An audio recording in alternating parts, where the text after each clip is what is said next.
nuevamente. Hoy vamos a ver el práctico número 2. Pero para ello es necesario previamente que repasemos el esquema conceptual del módulo. Veamos.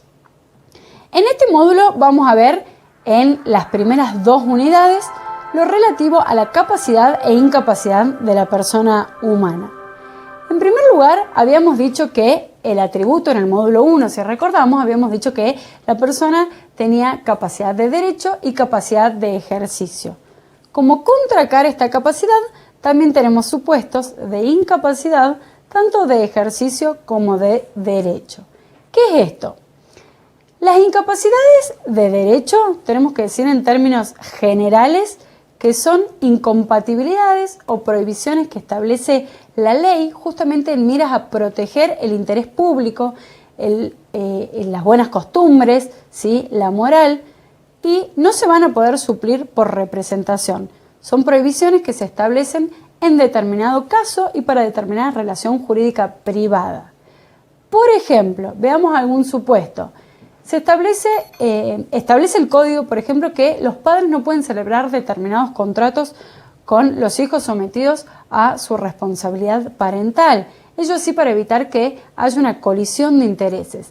En el caso de que se celebraran determinados contratos que están prohibidos, este acto luego caerá bajo la sanción de nulidad absoluta. Asimismo, se establece otra incompatibilidad u otra incapacidad de derecho, por ejemplo, para los funcionarios públicos, los abogados, los auxiliares de justicia que intervengan en un determinado caso y que quieran contratar sobre bienes sometidos a dicho proceso. La ley también establece esta incapacidad de derecho por lo mismo que dijimos anteriormente. Y estos actos no se van a poder celebrar ni por sí ni por interpósita persona, es decir, porque caerán igualmente bajo la sanción de nulidad. Esto en cuanto a la incapacidad de derecho, pero también tenemos supuestos de incapacidad de ejercicio.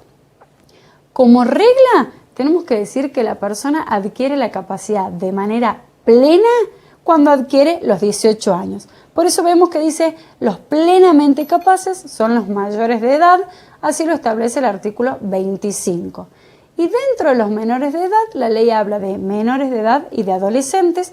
Los adolescentes son quienes han cumplido la edad de 13 años y se establece un régimen en relación al estado de salud, es decir, van a poder tomar decisiones atinentes a su propio cuerpo una vez que tengan 13 años y va a depender si requiere solo el consentimiento de ellos o de sus progenitores, dependiendo de si se trate de tratamientos invasivos o no.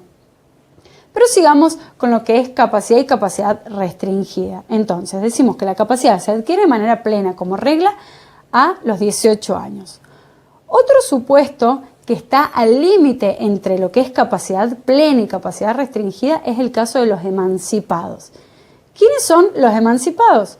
La regla es que para contraer matrimonio las personas deben tener 18 años. Sin embargo, se establece que se puede contraer matrimonio con menos de esa edad, es decir, aun cuando no se tenga 18 años, y dependiendo del caso se deberá contar o con dispensa judicial o con autorización de los padres. Si las personas han cumplido la edad de 16 años, solo requerirán autorización de los padres y en caso de ser denegada, deberá otorgarse la dispensa judicial.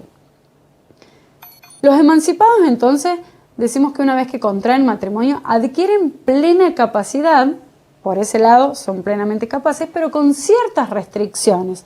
Se establecen ciertas restricciones en la ley, algunas de tipo absoluta, ¿sí? Por lo tanto podemos decir que son incompatibilidades y que no van a poder celebrarse incluso ni con autorización judicial, y otras incapacidades relativas que van a poder celebrarse con autorización judicial. Por eso decimos que en el caso de los emancipados es una situación límite entre los plenamente capaces y con ciertas capacidades restringidas. Otro supuesto de capaces con capacidad restringida son los inhabilitados. ¿Quiénes pueden ser declarados inhabilitados? Son los pródigos. ¿Quiénes son las personas pródigos? Las personas pródigas son aquellas personas que malgastan, ¿sí? Despilfarran, por así decirlo, el patrimonio de la familia, sometiendo a la situación familiar a un menoscabo. En este caso, los ascendientes, descendientes, el cónyuge y el conviviente van a poder solicitar que a dicha persona se la declare inhabilitada y en la sentencia se establecerá cuáles son los actos que no puede realizar esa persona que ha sido declarada inhabilitada, ese acto de disposición entre vivos u otro acto que entienda el juez que no va a poder realizar, pero solo para esos actos va a tener capacidad restringida. Para el resto de los actos los va a poder realizar incluso sin representación legal, ¿sí? Por eso decimos que tienen capacidad restringida. Y por último, dentro de estos supuestos de capaces con capacidad restringida, vemos la persona a la que se le restringe la capacidad por sentencia judicial. ¿A quiénes se les puede restringir la capacidad por sentencia judicial?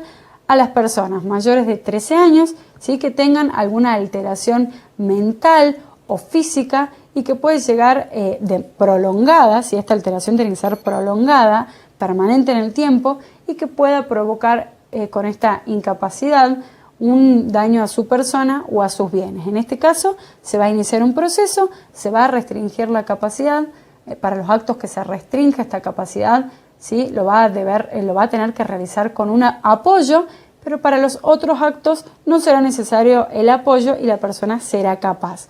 Por eso estos tres supuestos hablamos de capaces con capacidad restringida. Y dentro de los incapaces de ejercicio, es decir, las personas que no van a poder realizar actos por sí mismos, sino que van a necesitar del Instituto de la Representación Legal, ¿sí? Tenemos tres supuestos de personas incapaces de ejercicio. En primer lugar, la persona por nacer, ¿sí? Mientras esté en el seno no va a poder ejercitar ningún derecho, justamente, todavía está concebida y no adquirió ningún derecho porque, como habíamos visto en el módulo 1, tenía que nacer para adquirir irrevocablemente estos derechos.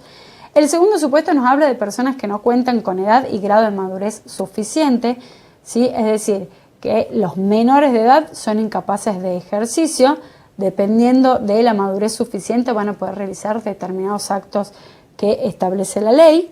Y por último, las personas declaradas incapaces por sentencia judicial.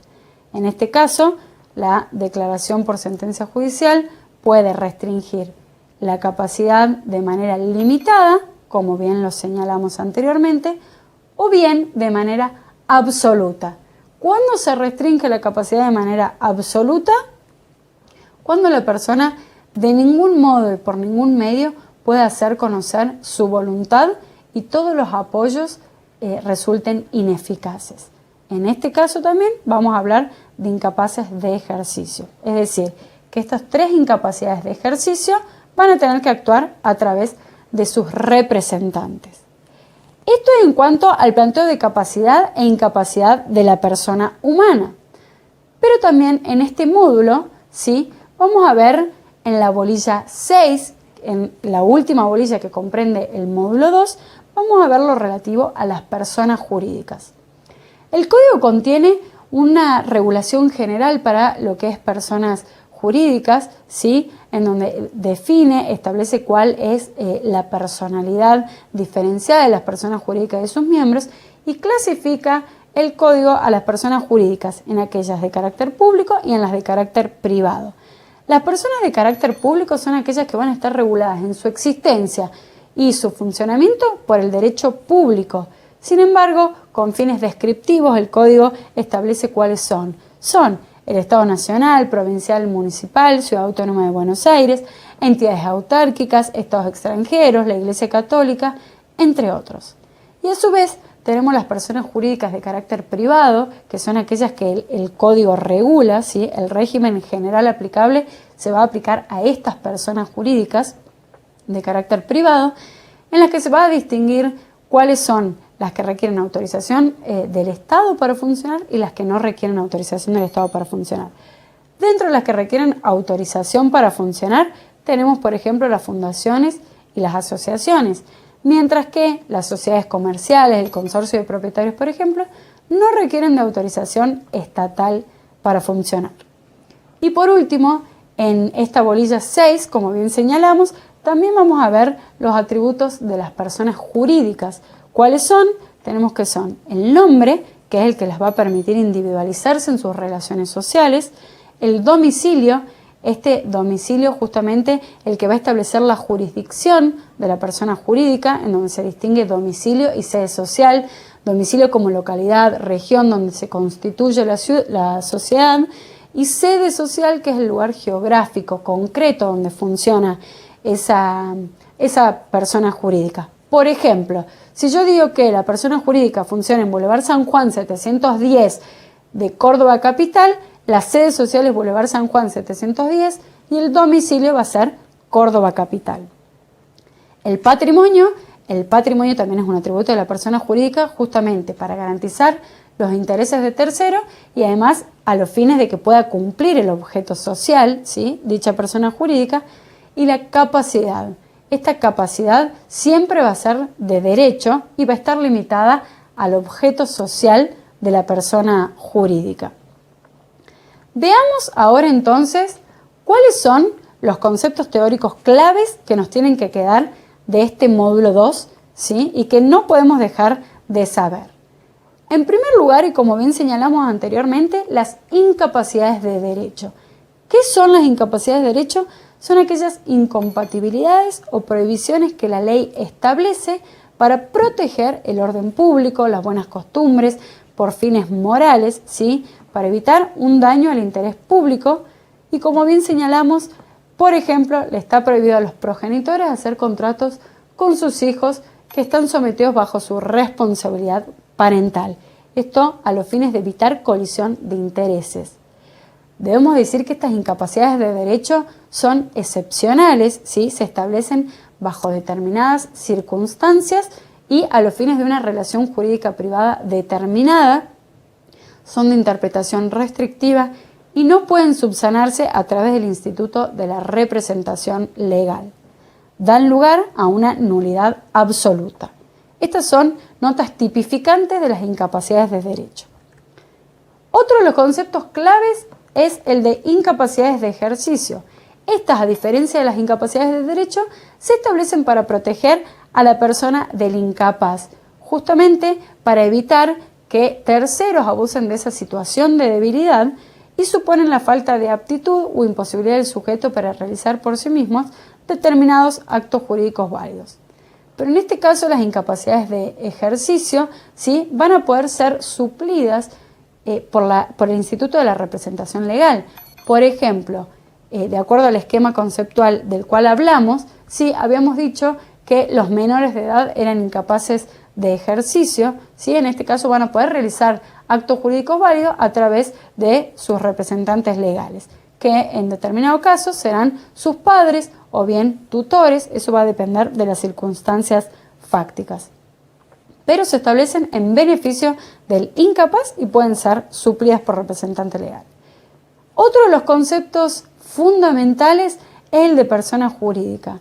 Cuando hablamos de qué son las personas jurídicas, debemos decir que son una realidad jurídica que la ley reconoce como un medio técnico para que todo grupo de individuos pueda realizar el fin lícito que se propone. Por eso decimos que las personas jurídicas tienen atributos, al igual que habíamos visto en el módulo 1, las personas humanas, pero los atributos de las personas jurídicas son el nombre, que las va a individualizar en sus relaciones sociales con otras personas físicas o bien con otros entes sociales. Decíamos que era el domicilio a los fines de establecer una jurisdicción, el patrimonio a los fines de poder realizar el objeto social y garantizar a terceros, ¿sí?, porque decimos que el patrimonio es la prenda común de los acreedores, y por último la capacidad, que siempre va a ser de derecho y va a estar limitada al objeto social. Estos son conceptos claves entonces que tenemos que tener en cuenta, ¿sí?, para resolver el caso práctico que vamos a ver en este módulo.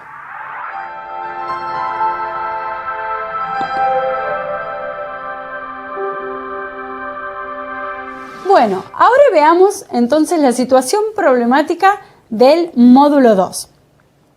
El caso se denomina Rebeca y Miguel, los planes para la boda. ¿Cuáles son los datos que tenemos que tener en cuenta para resolver este caso práctico? En primer lugar, que Miguel tiene 22 años y Rebeca tiene 16 años y desean contraer matrimonio. Eso por un lado. Por otro lado, debemos decir que Miguel es socio de la empresa La Esperanza S.A.R.L. y Rebeca es perito mercantil, ¿sí? Esto tengamos en cuenta porque va a estar relacionado a las preguntas que se generan con el caso práctico. Otro de los datos relevantes es que los abuelos paternos de Rebeca le donaron un inmueble a ella y ella quiere vender este inmueble con el dinero, hacer una fiesta de la boda y hacerse una cirugía estética. Y por último, Miguel, que como bien dijimos trabaja en La Esperanza S.A.R.L., firmó un boleto de compraventa, ¿sí?, a nombre de La Esperanza S.A.R.L., es decir, en calidad de socio, y esto quedó asentado en el boleto, pero no acreditó poderes, ¿sí?, que acrediten, valga la redundancia, que él es socio de La Esperanza. El comprador interpuso demanda contra Miguel por incumplimiento del contrato. Veamos cuáles son las preguntas que tendremos que contestar. 1. ¿Miguel y Rebeca deben cumplimentar algún requisito a los efectos de contraer matrimonio? ¿Cuál? Acá tengamos en cuenta para responder esto lo que habíamos dicho al principio sobre los plenamente capaces con capacidades restringidas, ¿sí? ¿Cuál era la edad para contraer matrimonio? Si se podía contraer matrimonio con menos de la edad que establece la ley, bajo qué supuestos. Tengamos en cuenta eso precisamente para contestar la pregunta 1. Muy relacionada con la pregunta 2, con la pregunta 1, está la actividad 2 que dice: Rebeca, ¿puede vender el inmueble donado en el supuesto en que hayan contraído matrimonio? Acá tengamos en cuenta la emancipación, ¿sí? ¿Cómo es el régimen de la capacidad? Tengamos en cuenta con esto de la emancipación por matrimonio, qué actos se pueden realizar, qué actos no se pueden realizar, cuáles son los actos que son imposibles de realizar aún con autorización judicial y los que podrían realizarse entonces con autorización judicial. Es decir, tengamos en cuenta el régimen de emancipación. Tengamos presente el régimen de emancipación para resolver esta actividad 2. La actividad 3 dice: ¿consideras que es correcto demandar a Miguel por el incumplimiento del contrato? ¿Por qué? Acá vamos a tener que tener en cuenta lo que hace a la persona jurídica, ¿sí? Van a tener que tener presente cómo funciona esto de la personalidad jurídica, qué es la personalidad diferenciada. El artículo 153 establece la personalidad diferenciada de la persona jurídica como ente ideal que se constituye a los fines de que los individuos puedan cumplimentar sus fines con los miembros que la componen, ¿sí? Forman dos patrimonios separados, por eso se habla de una imputación diferenciada. No se confunden los miembros con la persona jurídica, son dos personas distintas. Para responder esta pregunta tendrán que tener presente eso, esta cuestión de la personalidad diferenciada. Espero que con la información brindada del caso práctico y con las orientaciones dadas en relación a las preguntas puedan responderlas con facilidad. Después nos vemos en la resolución del caso.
bueno, veamos cómo respondieron el caso práctico dado.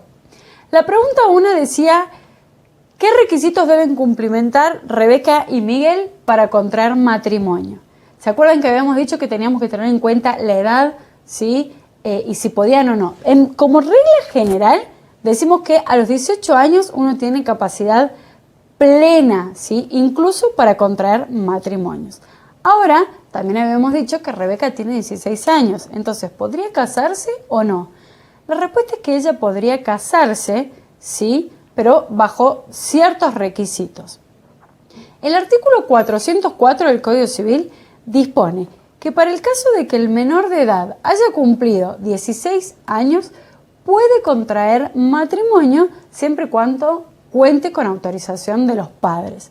Si los padres no le dan la autorización, podrán solicitarlo al juez. Ahora, si fuera menor de esa edad, menos de 16 años, deberá requerirse autorización directamente al juez. El juez, para conceder o denegar esta autorización, va a convocar una audiencia a los interesados en contraer matrimonio, también a los representantes, le va a explicar cuáles son las consecuencias jurídicas que acarrea el matrimonio y decidirá si autoriza o no. En el caso dado, Rebeca tiene 16 años, por lo tanto, solo requiere autorización de sus padres. Si sus padres le conceden dicha autorización, podrá contraer matrimonio, ¿sí? Tal como lo pretende. Entonces, la pregunta es si pueden casarse si los padres de Rebeca la autorizan. Esto en relación a la pregunta 1. Completamente relacionado con esto está la pregunta 2. Habíamos visto que los abuelos de Rebeca le donaron un inmueble y ella quiere venderlo para hacer la fiesta, ya que puede casarse. Supongamos que los padres le han concedido la autorización y porque quiere hacerse una cirugía estética. ¿Qué pasa? En este caso, en el supuesto de que contrayeren nupcias, en el caso de que se casaran efectivamente, se produce la emancipación por matrimonio. Esta emancipación por matrimonio se adquiere sin formalidad alguna, o sea, por la celebración de la boda se adquiere la plena capacidad con ciertas limitaciones que habíamos dicho que teníamos que tener presentes para resolver el caso práctico. Es decir, que se adquiere la capacidad plena como regla y se adquiere esta capacidad de manera irrevocable. ¿Esto qué quiere decir? Que en caso de que se disolviera el matrimonio después de casado, ya sea o por muerte o por divorcio de uno de ellos, no se pierde esta capacidad adquirida. Por eso decimos que es irrevocable esta emancipación. Ahora bien, ¿puede Rebeca vender este bien que le ha donado su abuela? Estas restricciones a la capacidad que habíamos visto en el esquema conceptual del módulo 2 son: el emancipado por matrimonio tiene imposibilidades absolutas, que podríamos decir incapacidades de derecho, por eso decimos que son imposibilidades absolutas, y no va a poder realizar determinados actos jurídicos ni siquiera con autorización del juez. ¿Cuáles son estas incapacidades de derecho? Son, en primer lugar, no puede disponer a título gratuito de los bienes que hubiera recibido por donación. En segundo lugar, no va a poder afianzar ningún tipo de obligaciones, cualquiera sea su causa y su naturaleza. Y en tercer lugar, y la última incompatibilidad que tiene, es que no puede aprobar ni finiquitar la cuenta de sus tutores, ¿sí? Estas son prohibiciones que la ley establece que no va a poder realizar el emancipado ni siquiera con autorización judicial. Pero a su vez tenemos una restricción que establece la ley, que es que el emancipado no puede disponer de manera onerosa de un bien recibido a título gratuito sin autorización judicial.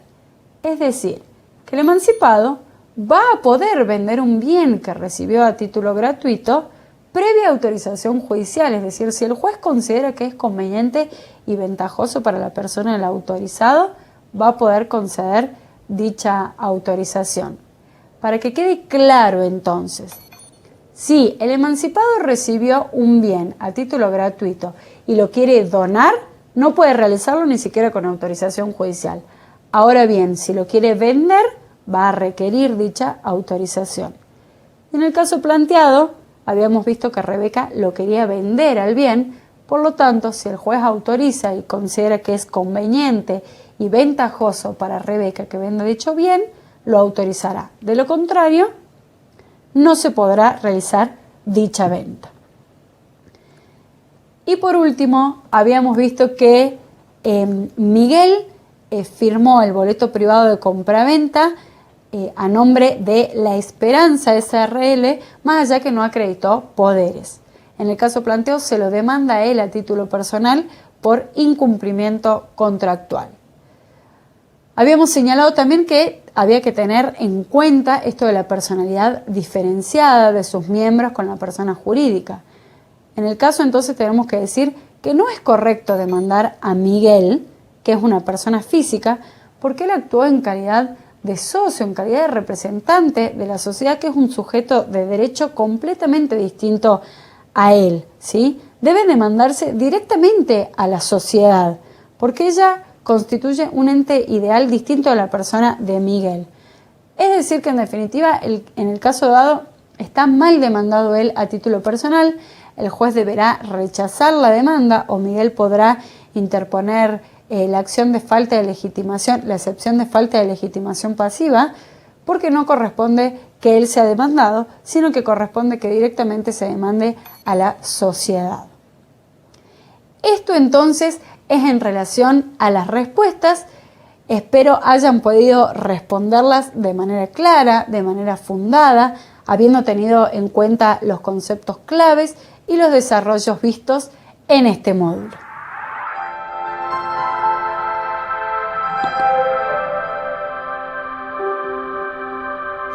Veamos ahora los múltiples opción que les proponemos. El primero que planteamos dice, ¿puede Rebeca someterse a una cirugía estética a la edad de 16 años? Habíamos visto que en el caso se establecía que Rebeca quería vender el inmueble, no solo para hacer la fiesta de boda, sino también para hacerse una cirugía estética.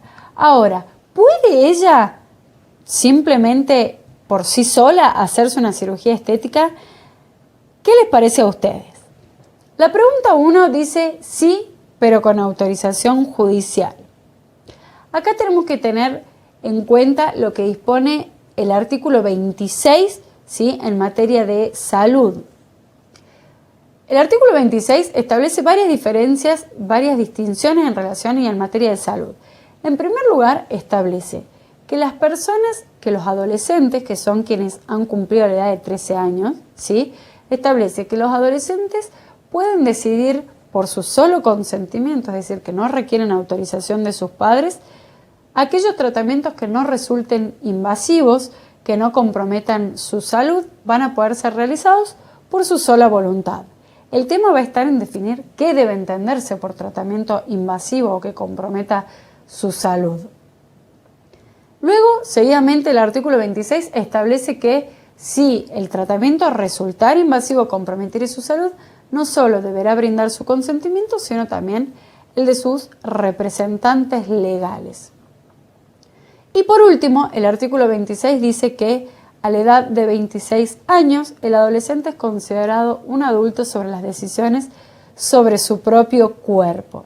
Y acá es donde está la respuesta. En el caso, Rebeca tiene 16 años y quiere hacerse una cirugía estética.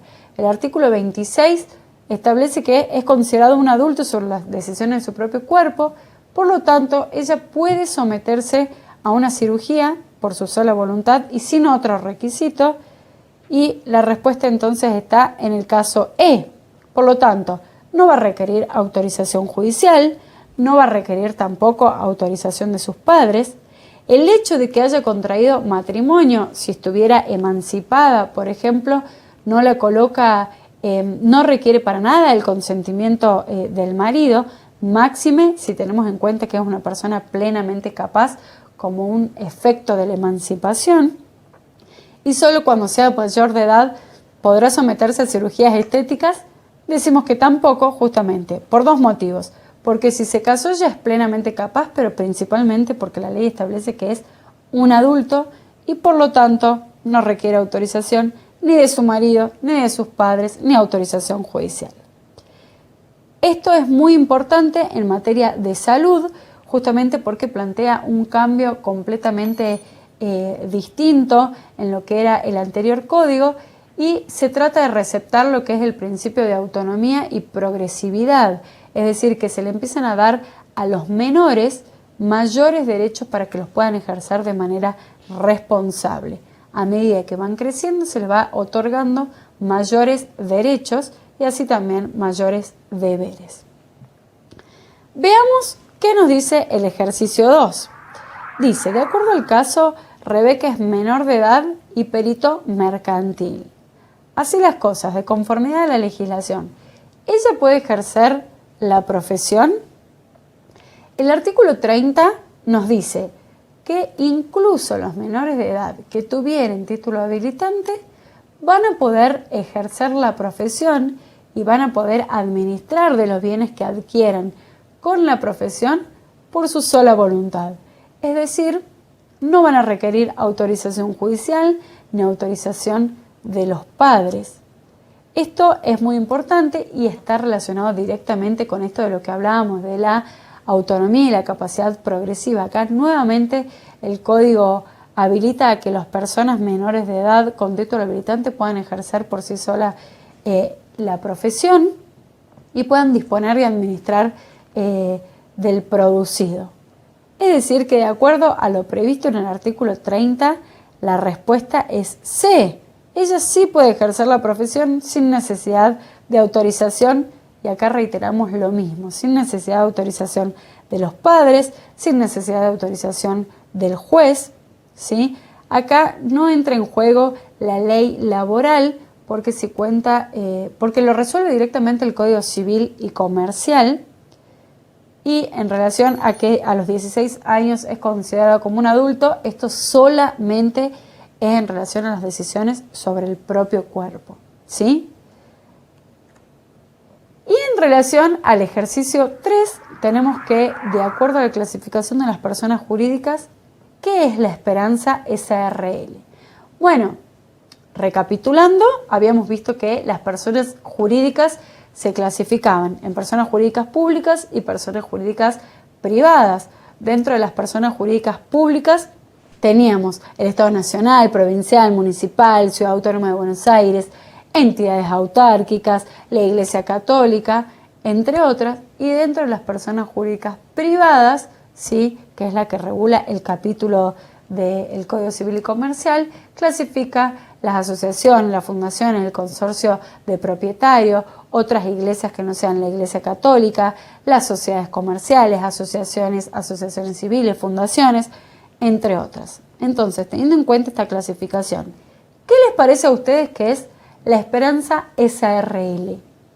Bueno, la pregunta quizás surge media obvia porque, como todos bien sabrán, SRL significa Sociedad de Responsabilidad Limitada, ¿sí? Y la denominación indica entonces que es una sociedad comercial.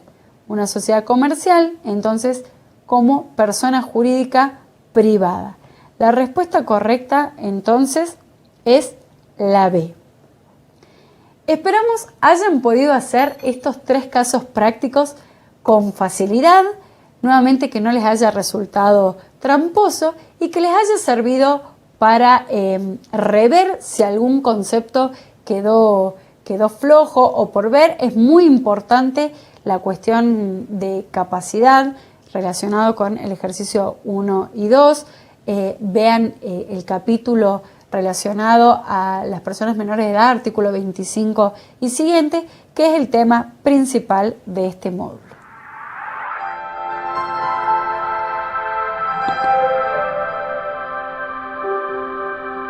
Bueno, luego de haber visto todo este segundo módulo y el caso práctico, los conceptos que tienen que haber quedado claros son, en primer lugar, los conceptos de capacidad e incapacidad de derecho, ¿sí?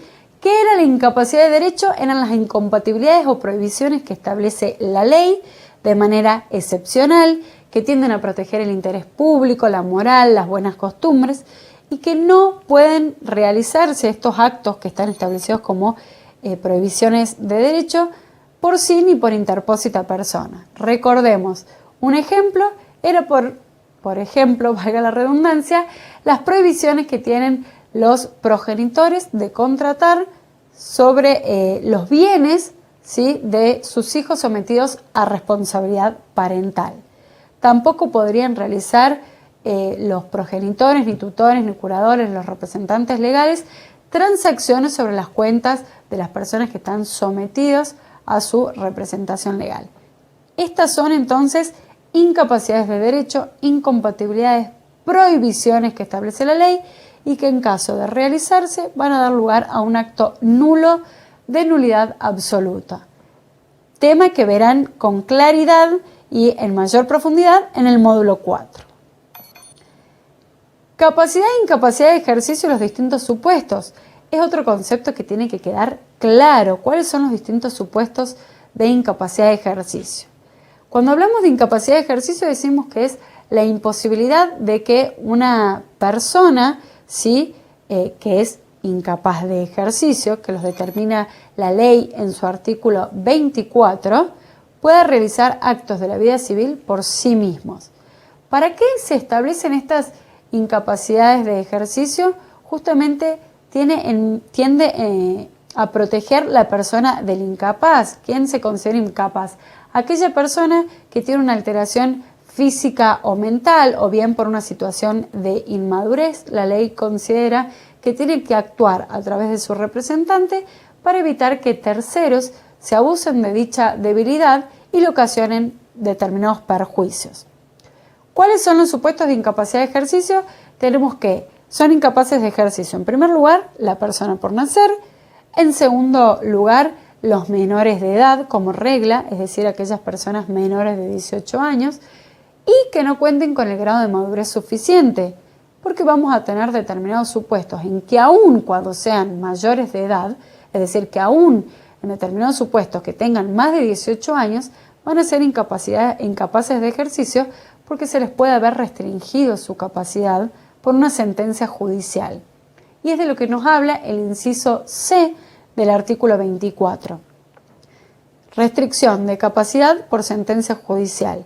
Una sentencia judicial entonces puede declarar a una persona restringida en determinados actos que sea incapaz para determinados actos de la vida civil, los cuales deberá celebrar sí o sí con el apoyo que se haya designado y en la modalidad, con la modalidad que se haya designado, o bien se podrá declarar a una persona absolutamente incapaz. Esto deberá ser siempre excepcional, porque el código parte de la regla de que siempre debe partirse de la presunción de capacidad y que las limitaciones deben ser excepcionales. Entonces, va a haber incapacidad absoluta siempre de manera excepcional, y cuando la persona se vea absolutamente incapacitada de poder desarrollarse en su entorno, de hacer conocer su voluntad por cualquier medio y los apoyos sean ineficaces. En este caso, entonces, el juez va a tener que hacer lugar a una incapacidad absoluta.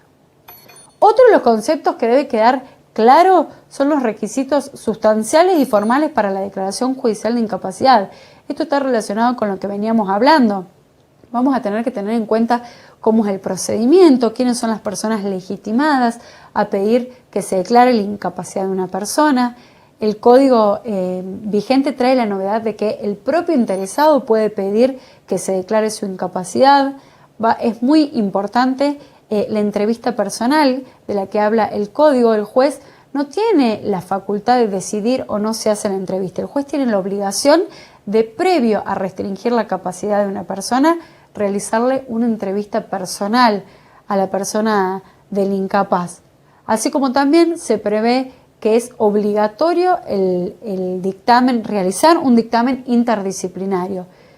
¿Qué significa este dictamen interdisciplinario? Significa que van a intervenir médicos, psicólogos, asistentes sociales, comunicadores sociales, psiquiatras, etcétera, todos los médicos que el juez considere pertinente que intervengan para que él pueda establecer la limitación de la capacidad.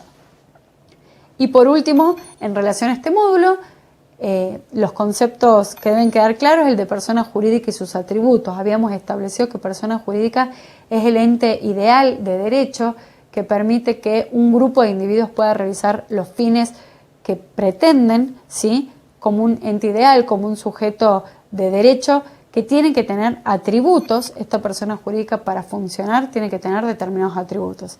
El nombre, ¿sí?, para poder relacionarse, para poder establecer relaciones sociales. El patrimonio, para poder cumplir su objeto social y responder frente a terceros. El domicilio, para establecer jurisdicción. Y por último, la capacidad, siempre limitada a su objeto social. Bueno, nos vemos en el módulo 3 y esperamos les haya ido bien con la resolución del caso práctico.